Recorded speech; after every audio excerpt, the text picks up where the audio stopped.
গতকাল বিশ্ববিদ্যালয় ক্যাম্পাসে গোলাগুলিতে যে 4টি সোনার টুকরো ছেলের জীবন দিতে হয়েছে, তার জন্য কিছু কিছু রাজনৈতিক দল আমার সরকারকে দোষারোপ করছে। আমি ওইসব রাজনৈতিক দলকে পরিষ্কারভাবে বলে দিতে চাই, অন্যের উপর দোষ চাপাবেন না। এটা ছিল আপনাদের দলের আভ্যন্তরীণ কোন্দল। আপনারা শুনলে খুশি হবেন, আমরা ওই 4টি ছেলের লাশই আজ তাদের পিতামাতার কাছে হেলিকপ্টারে করে পৌঁছে দিয়েছি। আপনারা আমাদের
আমি কিছু বলবো। আমি বাংলাদেশের একজন মন্ত্রীকে খুন করেছি, এর শাস্তি আমি জানি, নিশ্চিত ফাঁসি। তাই জন্য আমি খুন করেছি। কেন? ওই ব্যক্তি বক্তৃতা যা বলেছে তা সব মিথ্যে। ওই ব্যক্তি নিজ হাতে আমাকে অস্ত্র দিয়েছিল ভার্সিটিতে সন্ত্রাস করার জন্য।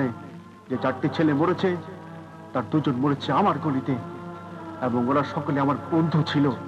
দেশবাসী শুনে রাখো, ওই অসচ্চরদের ক্ষমতা রাখার জন্য ছাত্ররা লাশ হয়ে হেলিকপ্টার উঠতে চায় না, তারা সবাই সুশিক্ষিত হতে চায়। রাজনীতিবিদদের আমার একটি অনুরোধ, দয়া করে মিথ্যা কথা বন্ধ করুন। আপনাদের অসৎ কাজে দয়া করে ছাত্রদের ব্যবহার করবেন না, করবেন না, করবেন না।